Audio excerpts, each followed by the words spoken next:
20 worst ways R&B stars have died. Imagine a world where the voices that healed millions couldn't save themselves.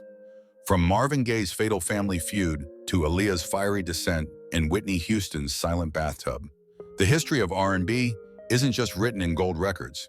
It's stained with blood mystery and haunting what-ifs. Why do the brightest stars of Black excellence often burn out in the darkest ways? Are we celebrating their genius? Or are we voyeurs to their destruction? Subscribe to Black Excellence Legends right now.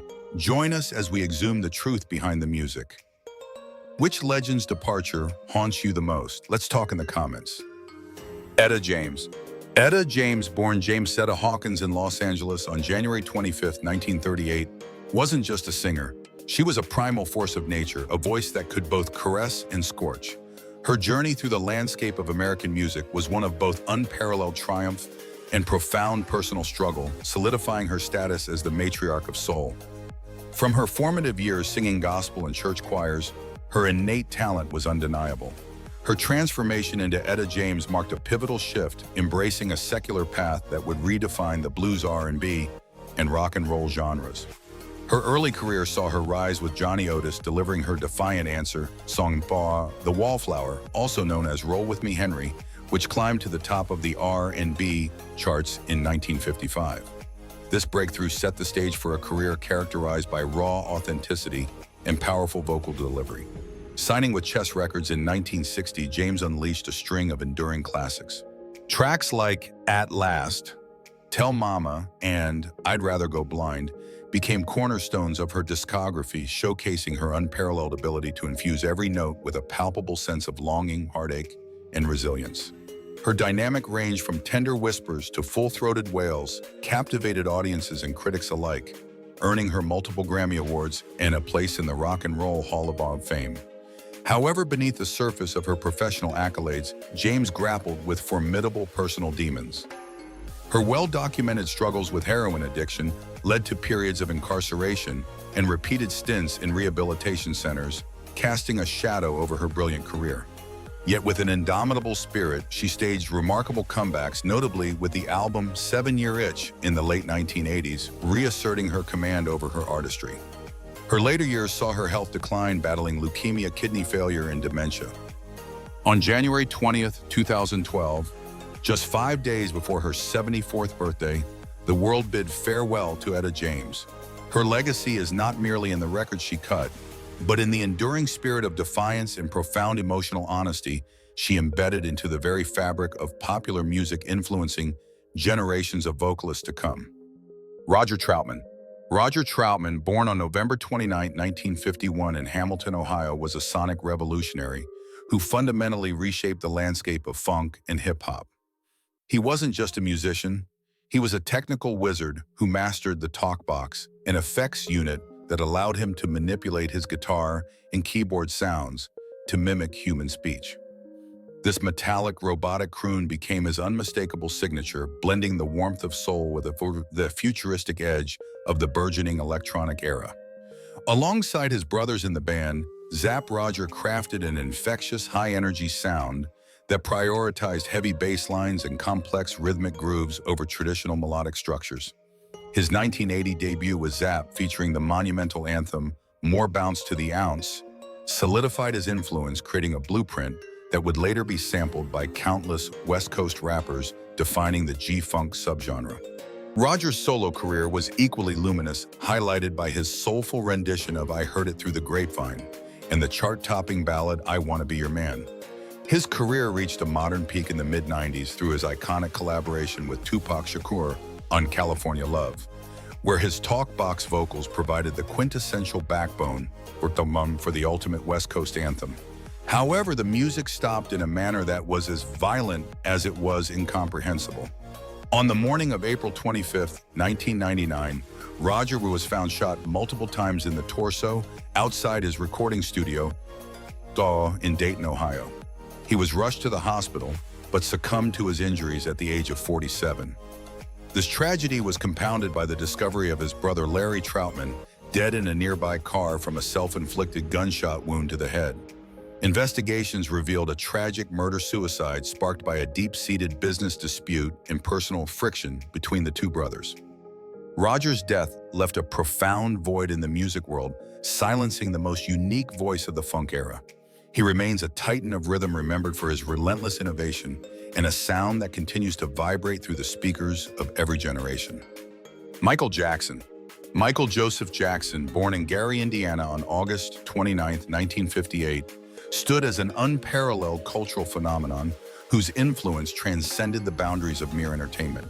Emerging as the luminous focal point of the Jackson 5, his precocious vibrato and fluid choreography signaled the arrival of a global titan. His artistic evolution culminated in the 1980s with Thriller, an opus that remains the summit of commercial achievement in music history. Michael didn't just record songs, he engineered visual and auditory revolutions, popularizing the moonwalk and transforming music videos into cinematic spectacles. His sonic architecture, a precision-engineered blend of rock disco and soul shattered racial barriers and unified global audiences under a single rhythmic banner, earning him the indisputable title of the King of Pop. Beyond the platinum plaques and sold-out stadiums, Jackson's existence was a labyrinth of intense public scrutiny and profound isolation. His physical transformation and the construction of Neverland reflected a desperate quest to reclaim a childhood surrendered to early stardom. However, as the new millennium dawned, his focus shifted toward a monumental comeback residency titled This Is It. The immense pressure to deliver a flawless performance at age 50 led to a reliance on potent clinical sedatives to combat chronic insomnia. This medical dependency ultimately paved the path towards a catastrophic conclusion that halted the world's heartbeat. On June 25, 2009, Michael was discovered unresponsive in his rented mansion in Holmby Hills, Los Angeles. The cause was determined to be acute propofol intoxication, a powerful anesthetic typically reserved for surgical theaters, administered in a non-clinical setting by his personal physician, Dr. Conrad Murray. The subsequent investigation and trial captivated the planet, culminating in Murray's conviction for involuntary manslaughter. Michael's departure marked the end of an era, leaving a void in the artistic firmament that remains unfilled. While his final years were shrouded in controversy and physical frailty, his posthumous legacy continues to vibrate through every corner of modern pop culture, proving that while the man was mortal, his rhythm remains eternal. Barry White. Barry Eugene Carter, known professionally as Barry White, was born in Galveston, Texas on September 12, 1944. He stood as a towering figure in the landscape of soul, disco, and funk, possessing a bass baritone voice so resonant and seductive that it earned him the title the Maestro of Love. White's journey to superstardom was a testament to the transformative power of art. Raised in the volatile streets of South Central Los Angeles, a teenage stint in prison for theft became his unexpected epiphany. It was while incarcerated listening to Elvis Presley's "It's Now or Never" that he vowed to redirect his life toward the altar of music. By the early 1970s, White's vision materialized through the creation of the Love Unlimited Orchestra and a solo career that redefined romantic orchestration. His masterpieces such as Can't Get Enough of Your Love, Babe, and You're the First, the Last, My Everything utilized lush cinematic arrangements, sweeping violins, and steady rhythmic grooves that provided the ultimate backdrop for intimacy. White didn't just sing, he conducted emotions moving millions with a vocal depth that felt like velvet against the skin. His contribution to the disco era was foundational, proving that dance music could possess both orchestral sophistication and raw, soulful yearning. However, the immense physical presence that mirrored his grand musical style also brought severe health complications. Throughout his adult life, White struggled with obesity and chronic high blood pressure conditions that placed a relentless strain on his internal organs. By the early 2000s, his health began a steep, irreversible decline. He suffered from kidney failure and was undergoing regular dialysis treatments while awaiting a transplant. Tragically, in May 2003, he suffered a debilitating stroke that robbed him of his speech and mobility. On July 4, 2003, at the age of 58, Barry White passed away at Cedars-Sinai Medical Center in Los Angeles. His departure silenced a voice that had soundtracked countless love stories, yet his deep, rumbling vibrations continue to echo as the gold standard for romantic soul. David Ruffin. David Eli Ruffin, born in Wynot, Mississippi on January 18, 1941, was arguably the most electrifying lead singer in the history of Motown.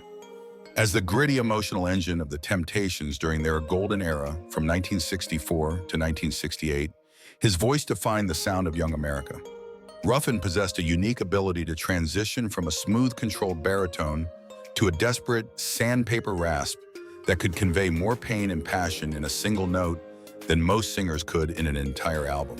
His performances on timeless classics like My Girl, Ain't Too Proud to Beg, and I Wish It Would Rain catapulted the group to international stardom and solidified his status as a vocal icon. However, Ruffin's internal world was as turbulent as his voice was powerful. His meteoric rise brought with it an ego that clashed with the collective identity of the Temptations, leading to his eventual dismissal from the group. His subsequent solo career, highlighted by the hit Walk Away from Love, demonstrated his enduring talent, but was increasingly overshadowed by a severe and persistent addiction to crack cocaine. Throughout the 1970s and 80s, his life became a cycle of legal troubles, professional missed opportunities, and a deteriorating physical state. Despite his struggles, his influence never waned, with his raspy delivery serving as the blueprint for generations of soul singers who prioritized raw emotion over technical perfection. The end of David Ruffin's life was as grim and lonely as a blues lyric.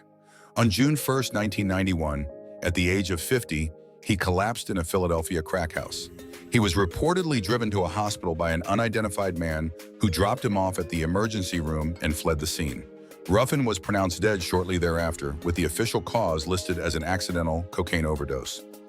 Adding a layer of dark mystery to the tragedy, it was alleged that Ruffin had been carrying nearly $40,000 in cash royalties from a recent European tour, which had completely vanished by the time he reached the hospital.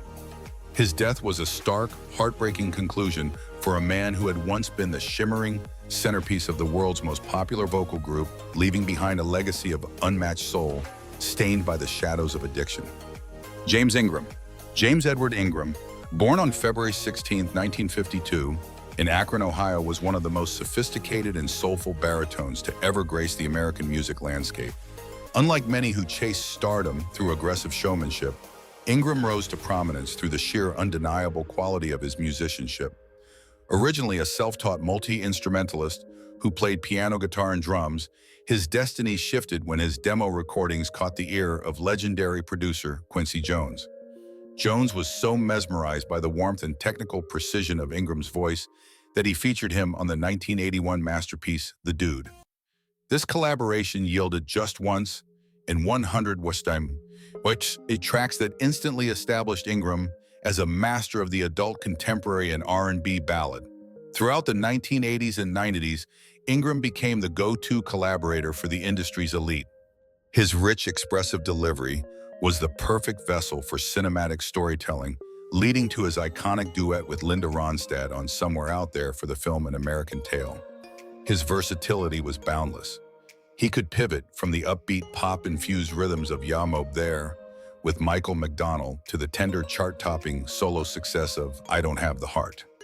Beyond his vocal prowess, Ingram was a formidable songwriter, co-penning P-Way Type, a Pretty Young Thing for Michael Jackson's Thriller.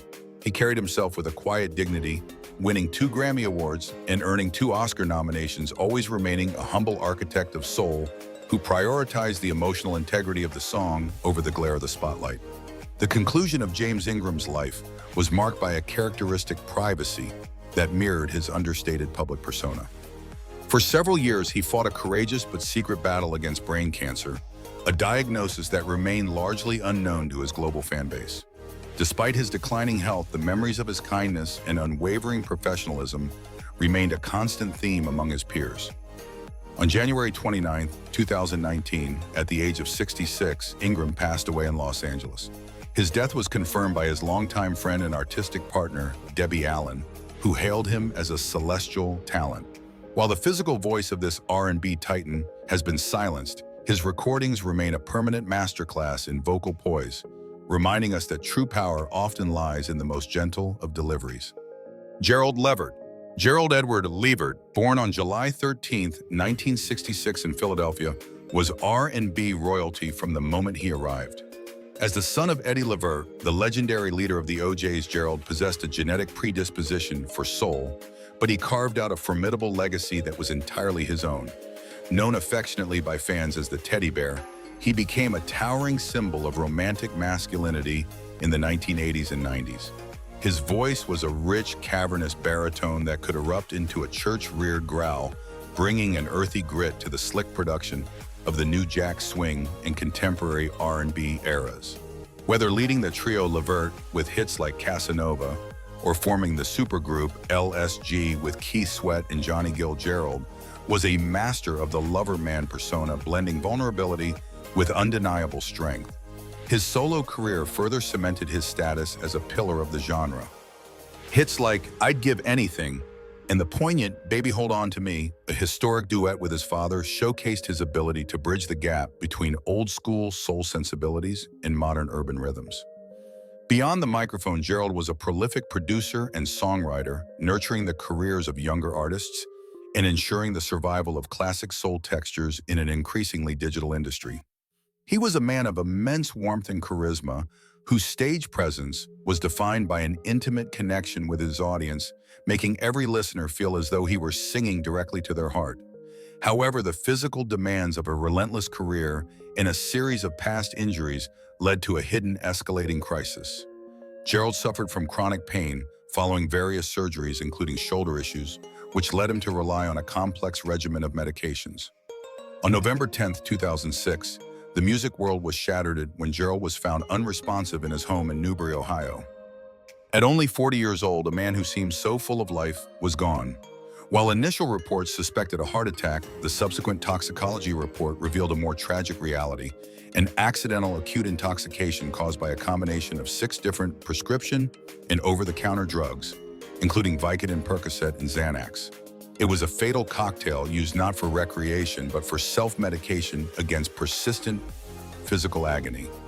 His death was ruled an accident, a devastating end for a soul giant who spent his life healing others through music while privately struggling to heal himself. James Brown.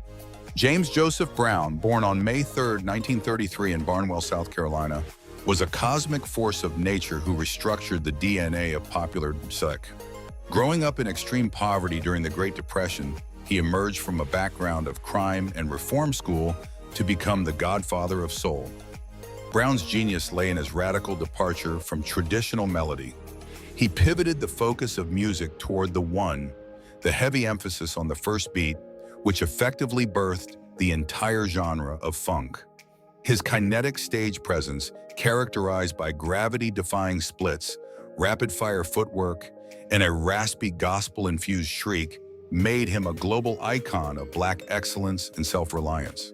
From Papa's Got a Brand New Bag to the empowering anthem, Say It Loud, I'm Black and I'm Proud, Brown's influence extended beyond the charts, serving as a cultural catalyst during the Civil Rights Movement. Throughout his sprawling career, Brown's discipline as a bandleader was legendary, yet his personal life was often chaotic. He grappled with domestic issues, financial hurdles, and legal skirmishes involving drug use and high-speed chases, reflecting a man who functioned at a high frequency that was difficult to sustain. Despite these obstacles, his impact on the music industry remained monumental, with his rhythmic innovations providing the foundational loops and samples for the birth of hip-hop. He was a tireless performer who toured relentlessly into his 70s, driven by a commitment to his craft and his audience that earned him the title, the hardest working man in show business. The end for James Brown came unexpectedly during the holiday season. In late December 2006, the legend arrived at his dentist's office in Atlanta, looking frail. He was subsequently admitted to Emory University Hospital with severe pneumonia. Though he was expected to recover, his weakened heart could not withstand the strain. On Christmas morning, December 25, 2006, James Brown passed away at the age of 73 due to congestive heart failure. His death sparked a week of mourning across America, including a public viewing at the Apollo Theater, where thousands gathered to pay tribute to the man who transformed rhythm into a revolution.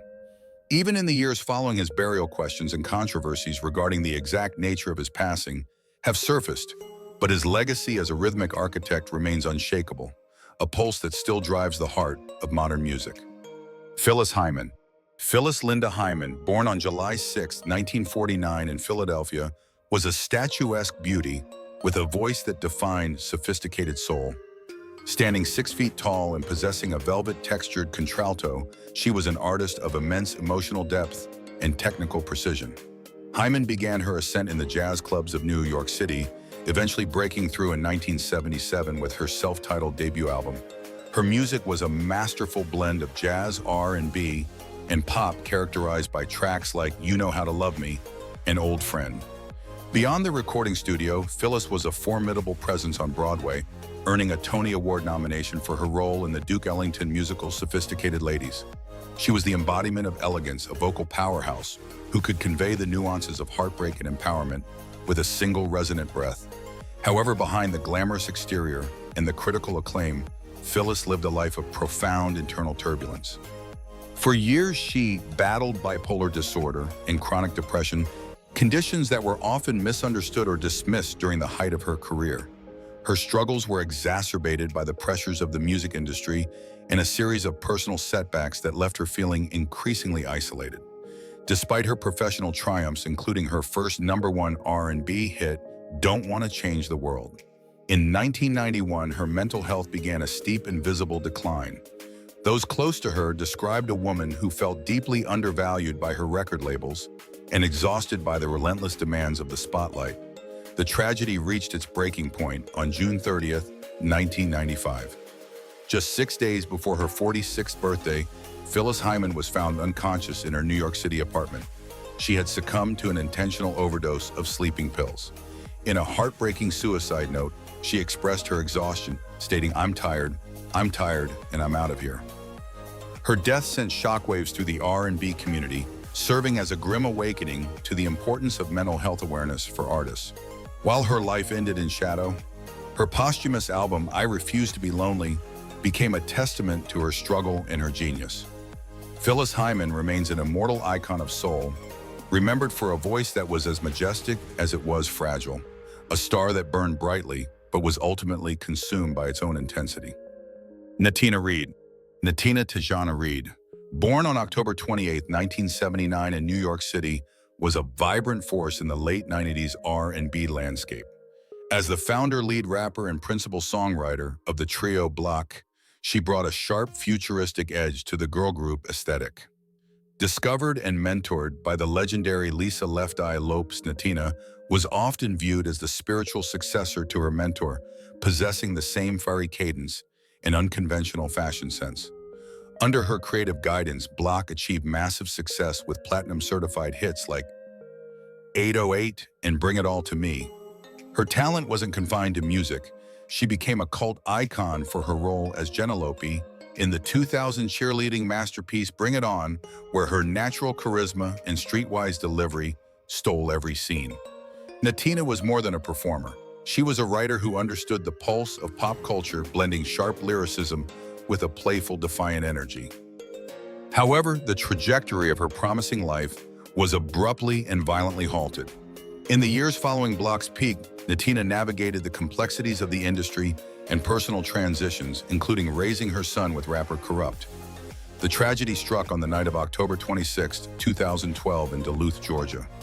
Just 2 days shy of her 32nd birthday, Natina was walking across a dark stretch of Lawrenceville Highway when she was struck by an oncoming vehicle. Despite the efforts of the driver, who immediately stopped and called 911, the impact was fatal. She was pronounced dead at the Gwinnett Medical Center shortly after arrival.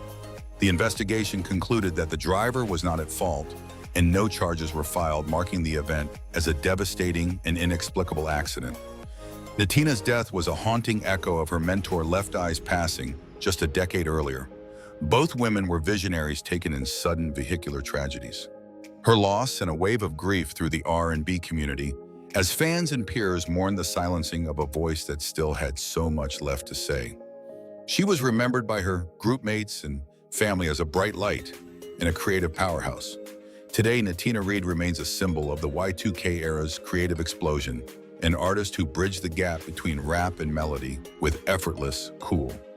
While her life was cut short on a dark highway, her legacy continues to inspire young women in music to embrace their individuality and write their own stories.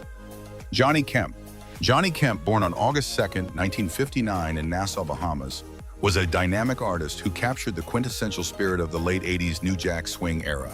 Possessing a vibrant, gravelly-edged voice and an infectious charisma, he became a symbol of urban celebration. After relocating to New York City in 1979, Kemp honed his craft as a session singer and songwriter before achieving global immortality with the 1988 anthem, Just Got Paid. The track, with its heavy percussive groove and lyrics celebrating the hard-earned freedom of the weekend, peaked at #1 on the Billboard R&B chart and earned him a Grammy nomination. Kemp was more than a one-hit wonder. He was a master of the dance floor narrative, blending the soul of the islands with the gritty electronic textures of Harlem's streets, proving that R&B could be both sophisticated and uninhibitedly joyful. However, the rhythm of his life came to a sudden and tragic halt, far from the lights of the stage. In April 2015, Kemp traveled to Jamaica, where he was scheduled to appear on the Tom Joyner Foundation's Fantastic Voyage cruise. He was never able to board the ship. On April 16, 2015, the 55-year-old singer was found deceased in the waters off the shore of Montego Bay. Reports from local authorities suggested a freak accident. It appeared that while walking on a stretch of rocky terrain near the ocean, Kemp lost his footing, fell, and sustained a fatal head injury before slipping into the water and drowning. It was an inexplicable and lonely conclusion for a man who had spent his career providing the soundtrack for communal celebration. The news of Kemp's passing left the music community in a state of deep mourning. To his fans, he remained the eternal voice of the working man's Friday night, a performer whose energy never seemed to dim. His peers remembered him as a consummate professional and a gentle soul who carried the warmth of his Bahamian roots wherever he went. While his life ended in the quiet, treacherous rocks of the Caribbean, his legacy remains amplified through every speaker that blasts his signature hit. Johnny Kemp's music continues to serve as a bridge between the classic soul era and the modern rhythmic age, reminding us that no matter how hard the week, there is always a reason to dance. Otis Redding. Otis Ray Redding Jr., born on September 9, 1941 in Dawson, Georgia, was the raw beating heart of soul music. With a voice that felt like a seismic shift, equal parts gravel grit and gospel fire, he became the definitive architect of the Stax Records sound. Redding didn't just sing lyrics, he pleaded, stomped, and exhaled raw emotion, transforming the landscape of R&B with a charismatic vulnerability that earned him the nickname, the King of Soul. From the frantic energy of I Can't Turn You Loose to the aching, desperate beauty of I've Been Loving You Too Long, Otis possessed a stage presence so commanding that he could win over the toughest rock and roll crowds, most notably during his legendary set at the 1967 Monterey Pop Festival. He was a songwriter, a producer, and a visionary who was just beginning to explore a more introspective folk-influenced sound as the 1960s drew to a close. However, at the very moment his artistry was reaching a new sophisticated peak, tragedy struck with a chilling finality. On December 10, 1967, Otis was traveling to a concert in Madison, Wisconsin, aboard his private Beechcraft H-18 plane. The weather was treacherous, a mixture of heavy fog and freezing rain. Just miles from their destination, the aircraft plunged into the frigid, icy waters of Lake Monona. Otis Redding, along with 4 members of his backing band, the Bar-Kays, perished in the crash. He was only 26 years old. A lone survivor trumpeter, Ben Cauley, later recalled the harrowing moments of the descent. But for Otis, the world's most promising soul career ended in a silent, watery grave. The tragedy was compounded by a haunting irony. Just days before the crash, Otis had finished recording a song that was a departure from his usual high-octane style. Released posthumously in early 1968, Sittin' on the Dock of the Bay became a global phenomenon, reaching #1 on both the R&B and pop charts, the first posthumous #1 hit in American history. The song's whistling coda and melancholic lyrics about watching the tide roll away became the perfect unintentional epitaph for a man taken in his prime. Otis Redding remains a cornerstone of American music, a titan whose influence is felt in every singer who prioritizes soul over artifice. While he was lost to the cold depths of a Wisconsin lake, his voice remains a warm, eternal flame in the hall of musical legends. Donny Hathaway. Donny Edward Hathaway, born on October 1st, 1945 in Chicago, Illinois, was a musical genius of such profound depth that his peers often regarded him as a philosopher of soul. A classically trained prodigy who attended Howard University on a fine arts scholarship, Hathaway possessed a voice that was both technically impeccable and emotionally devastating. His ability to fuse gospel jazz and classical arrangements with raw R&B created a soundscape that felt both ancient and futuristic. From the socially conscious anthem, The Ghetto or Sorrow, to his breathtaking definitive rendition of A Song for You, Hathaway's music was characterized by a rich spiritual warmth. His legendary duets with Roberta Flack, such as Where Is the Love and The Closer I Get to You, established him as one of the most romantic and harmonically gifted vocalists of the 20th century. However, beneath his extraordinary artistry, Hathaway lived in a state of constant internal warfare. He was diagnosed with paranoid schizophrenia, a condition that in the 1970s was often met with inadequate treatment and significant social stigma. His life became a cycle of creative brilliance, interrupted by severe depressive episodes, auditory hallucinations, and debilitating delusions. Despite his immense fame, he frequently felt persecuted and isolated by his own mind. Those close to him described a man who could be incredibly gentle and articulate one moment only to be consumed by terror and withdrawal the next. This mental fragility often made recording and performing an agonizing challenge, yet he continued to pour his torment into his music, creating a legacy of unmatched emotional honesty. The struggle reached a tragic conclusion on the night of January 13, 1979. While in New York City to record with Roberta Flack, Hathaway was staying at the Essex House Hotel. His body was discovered on the sidewalk below his 15th-story room. He had fallen from the window in what authorities officially ruled a suicide. There were no signs of a struggle, and the glass had been carefully removed from the frame. At just 33 years old, one of the most brilliant minds in music history was silenced by the very shadows he had spent a lifetime trying to outrun.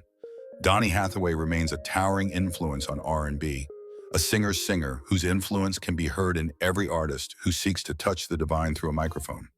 While his life ended on a cold New York pavement, his soul continues to resonate through every chord of his timeless, heartbreaking melodies. Lisa Left Eye Lopes. Lisa Nicole Lopez, born on May 27, 1971 in Philadelphia, was the creative lightning bolt behind TLC, the best-selling American girl group of all time. Known as Left Eye for her distinctive habit of wearing a condom or a black stripe under her left eye, she was much more than a rapper. She was a philosopher, a fashion icon, and a futurist. Lisa provided the group with its sharp, street-smart edge, delivering rhythmic verses that blended hip-hop swagger with profound vulnerability. Her influence was foundational to TLC's diamond-certified success, particularly on the Crazy Sexy Cool and Fan Mail albums. Beyond the music, she was a magnetic personality who spoke openly about fire, rebirth, and spiritual evolution, famously burning down a mansion in a moment of domestic crisis, an act she later reframed as a catalyst for her personal transformation. In the early 2000s, Lisa's path took a deeply introspective turn. Seeking healing and independence from the constraints of the music industry, she began frequenting Honduras for spiritual retreats. She was a woman in search of a higher purpose, documenting her journey toward a healthier lifestyle and a more peaceful mind. Her final days were captured on camera for what would become the documentary The Last Days of Left Eye, showing a woman who felt she was being haunted by a spiritual eye and a sense of impending transition. She spent her time teaching local children, meditating, and preparing for a solo career that she hoped would reflect her newfound wisdom. The tragedy occurred on April 25, 2002 in La Ceiba, Honduras. Lisa was driving a rented Mitsubishi Montero with several passengers, including her sister and brother, when she attempted to overtake a truck. Swerving to avoid an oncoming vehicle, she lost control of the SUV. The car flipped several times, striking 2 trees before coming to a halt. While the other 7 passengers survived with varying injuries, Lisa, who was not wearing a seatbelt, was thrown from the vehicle and killed instantly by a severe head injury. She was only 30 years old. The footage from inside the car at the moment of the crash remains one of the most haunting artifacts in music history. Lisa Left Eye Lopes left behind a legacy of uncompromising individuality and a creative blueprint that redefined the role of women in hip-hop. She died as she lived, moving fast, seeking the truth, and looking toward a future that her music continues to shape. Tupac Shakur. Tupac Amaru Shakur, born Lassane Parish Crooks on June 16, 1971 in East Harlem, New York, was far more than a musician. He was a cultural revolutionary and a poetic firebrand. Born to Black Panther activists, his worldview was forged in the fires of social justice and systemic struggle. Tupac possessed a dualistic artistry. He could deliver the tender, empathetic social commentary of Dear Mama and Keep Your Head Up one moment, and the ferocious, defiant aggression of Hit 'em Up the next. His move to Death Row Records in 1995 catalyzed his transformation into the definitive icon of West Coast rap, with All Eyes on Me becoming a sprawling masterpiece of G-Funk and Raw Street narratives. Tupac wasn't just a rapper, he was an accomplished actor and a visionary who spoke with a prophetic intensity about his own mortality, often predicting his early demise through his lyrics and music videos. Despite his immense success, Tupac's life was a whirlwind of legal battles, internal betrayals, and the escalating tension of the East Coast-West Coast hip-hop rivalry. His persona, Machiavelli, reflected a man who felt constantly under siege, leading to a period of hyper-productivity where he recorded hundreds of tracks in anticipation of an uncertain future. His intensity made him a hero to the disenfranchised, but also placed him in the crosshairs of a dangerous, high-stakes environment where the lines between art and reality often blurred. By 1996, Tupac was at the zenith of his fame, yet he walked within a shadow of impending violence that even his charisma could not dispel. The tragedy reached its breaking point on the night of September 7, 1996 in Las Vegas. After attending the Bruce Seldon versus Mike Tyson boxing match at the MGM Grand, Tupac was riding in a black BMW driven by Suge Knight. While stopped at a red light on Flamingo Road, a white Cadillac pulled up alongside them and unleashed a hail of gunfire. Tupac was struck 4 times, twice in the chest, once in the arm, and once in the thigh. He was rushed to the University Medical Center of Southern Nevada, where he fought for 6 days. On September 13, 1996, at the age of 25, Tupac Shakur passed away due to internal bleeding and cardiac arrest. For decades, his murder remained one of history's most debated cold cases, fueling endless theories, until the 2023 arrest of Dwayne "Keffe D. Davis brought a semblance of legal clarity to the ambush. Tupac remains a global symbol of rebellion and soul, a voice of the struggle that refuses to be silenced long after the man himself departed the stage. Whitney Houston. Whitney Elizabeth Houston, born on August 9, 1963 in Newark, New Jersey, was a vocal phenomenon whose technical brilliance and celestial tone earned her the moniker simply as The Voice. Descended from gospel royalty, the daughter of Cissy Houston and cousin of Dionne Warwick, Whitney's arrival in the mid-1980s restructured the pop landscape. She possessed a 3-octave mezzo-soprano range that could navigate from a church-reared whisper to a thunderous, glass-shattering belt with effortless precision. With 7 consecutive #1 singles on the Billboard Hot 100, including the stratospheric success of I Will Always Love You, she became the most awarded female act of all time. Whitney was more than a singer. She was a global ambassador of elegance, breaking racial barriers on MTV and redefining the cinematic musical with The Bodyguard. Her performance of The Star-Spangled Banner at Super Bowl 25 remains the gold standard for vocal power and patriotic grace. However, the immense pressure of maintaining a pristine public image, coupled with a tumultuous personal life, led to a long and public struggle with substance abuse. Her marriage to Bobby Brown and the relentless scrutiny of the tabloid media created a storm of stress that eroded her legendary instrument. In the late 2000s, Whitney attempted several comebacks showing flashes of her former brilliance, but her health was visibly declining. The girl who once sang with the purity of a choir angel found herself trapped in a cycle of addiction and exhaustion, her voice becoming raspy and her physical state increasingly fragile. Despite the shadows, she remained a beloved figure, a survivor who fought to reclaim the light that had once defined her. The tragic end came on the eve of the 2012 Grammy Awards. On February 11, 2012, at the age of 48, Whitney Houston was found unresponsive in a bathtub at the Beverly Hilton Hotel in Los Angeles. The Los Angeles County Coroner's Office later ruled the cause of death as accidental drowning with heart disease and chronic cocaine use listed as contributing factors. The news sent shockwaves through the music world, turning the Grammy celebration into a massive, tearful wake. It was a heartbreaking conclusion for a woman who had given the world the soundtrack to its most profound emotions. Whitney's departure marked the loss of an era, but her recordings, untouchable in their perfection, ensure that the voice will never truly be silenced. She remains the ultimate blueprint for every vocalist who dares to reach for a high note, a star whose light was extinguished too soon, but whose resonance is eternal. Sam Cooke. Samuel Cooke, known professionally as Sam Cooke, was born on January 22, 1931, in Clarksdale, Mississippi. He was the definitive bridge between the sacred and the secular, a man whose transition from the gospel world of the soul stirrers to pop superstardom created the very blueprint for soul music. With a voice as smooth as polished mahogany and a delivery that seemed effortless yet deeply resonant, Cooke amassed 30 U.S. top 40 hits between 1957 and 1964. Classics like You Send Me Toate, Cupid, and Wonderful World showcased his pop sensibilities, while the civil rights anthem, A Change Is Gonna Come, revealed his profound socio-political depth. Beyond his vocal cords, Cooke was a pioneer in the music business, founding his own record label and publishing house to ensure creative and financial autonomy, a radical move for a black artist in the Jim Crow era. However, the life of this sophisticated pioneer ended in a storm of violence and controversy. On the night of December 11, 1964, the world was stunned by the news that the 33-year-old superstar had been shot dead at the Hacienda Motel in Los Angeles. The official account stated that Cooke had checked in with a young woman named Elisa Boyer. After a dispute in their room, Boyer fled with Cooke's clothing. A distressed and partially clothed Cooke reportedly charged into the manager's office, demanding to know where the woman had gone. The motel manager, Bertha Franklin, claimed she shot Cooke in self-defense during a physical struggle. Cooke's final words, according to Franklin, were a bewildered, "Lady, you shot me."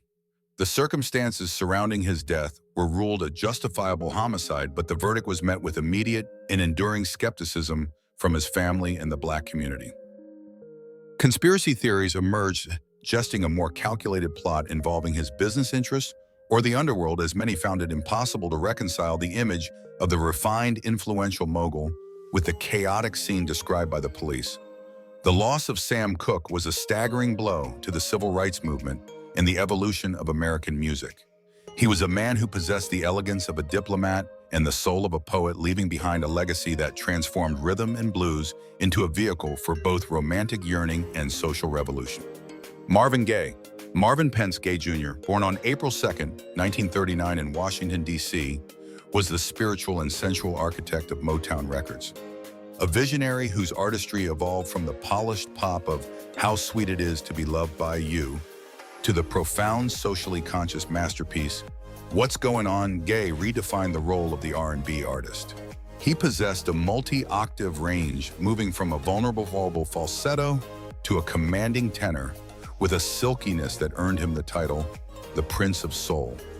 His 1973 album, Let's Get It On, became the ultimate sonic manifesto for intimacy, while his 1982 comeback hit, Sexual Healing, proved his enduring relevance in the modern era. Marvin was more than a singer. He was a tortured genius who used his music to bridge the gap between divine devotion and earthly desire, constantly seeking a peace that seemed to elude him in his personal life. However, beneath the velvet voice and international acclaim lay a soul fractured by a complex relationship with his father, Marvin Gaye Sr., a strict Pentecostal minister. Their relationship was defined by a lifetime of friction, resentment, and psychological tension. In the early 1980s, despite his professional resurgence, Marvin struggled with cocaine addiction and deep-seated paranoia, eventually moving into his parents' home in Los Angeles. The household became a pressure cooker of domestic disputes. Marvin, feeling protective of his mother, often found himself at odds with his father's volatile temperament, leading to a series of escalating confrontations that would eventually turn lethal. The tragedy reached its horrific climax on the morning of April 1, 1984, one day before Marvin's 45th birthday. After an intense physical altercation between the two men, Marvin Sr. retrieved a .38 caliber revolver that his son had ironically gifted him for Christmas. He fired 2 shots into Marvin's chest at point-blank range. The first bullet proved fatal, piercing the singer's heart. Marvin Gaye was pronounced dead shortly after arriving at the California Hospital Medical Center. His father was later sentenced to probation after pleading no contest to voluntary manslaughter, a verdict influenced by his age and health. The death of Marvin Gaye remains one of the most haunting tragedies in music history, a son killed by his father with his own gift. While his life ended in a senseless act of domestic violence, his voice remains an immortal testament to the beauty and struggle of the human spirit. Aaliyah. Aaliyah Dana Houghton, born on January 16, 1979 in Brooklyn, and raised in Detroit, was the definitive princess of R&B and a trendsetter who reshaped the sound of pop at the turn of the millennium. Discovered at a young age and mentored by figures like Missy Elliott and Tim Balin, Aaliyah pioneered a street but sweet aesthetic. Her voice was a breathy, ethereal soprano that floated effortlessly over jagged, futuristic beats, creating hits like "One in a Million," "Are You That Somebody," and "Try Again."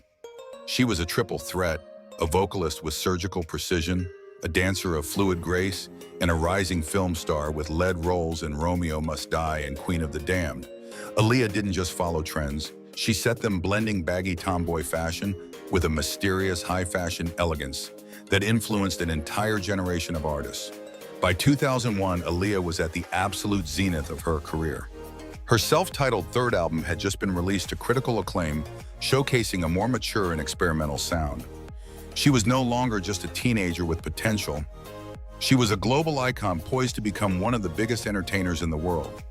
Her work was characterized by a quiet confidence and a mysterious allure often hidden behind dark sunglasses or a sweep of hair that made her feel both accessible and untouchable. The tragedy that stunned the world occurred on August 25, 2001. After filming the music video for her single "Rock the Boat" in the Bahamas, Aaliyah and 8 others boarded a small, twin-engine Cessna 402B to return to Florida. The flight ended almost as soon as it began. Shortly after takeoff, the plane plummeted and crashed just 200 feet from the end of the runway, bursting into flames. All 9 people on board perished. Investigations later revealed a series of devastating failures. The aircraft was significantly overloaded with passengers and heavy camera equipment, and a toxicology report found traces of cocaine and alcohol in the pilot's system. At just 22 years old, Aaliyah was gone. Her death remains one of the most heartbreaking what-ifs in music history, leaving behind a legacy of innovation that continues to serve as the blueprint for modern R&B. From the grit of David Ruffin to the ethereal grace of Aaliyah, the legends of Black excellence often walked a tightrope between divine talent and devastating tragedy. These icons didn't just sing, they shifted the culture, leaving behind a rhythmic blueprint that defines modern music today. However, their untimely departures leave us with a haunting question that lingers in the silence of their records. Was their brilliance fueled by the very pain that eventually consumed them?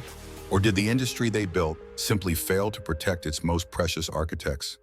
At Black Excellence Legends, we want to know, can true soul ever exist without the shadow of suffering?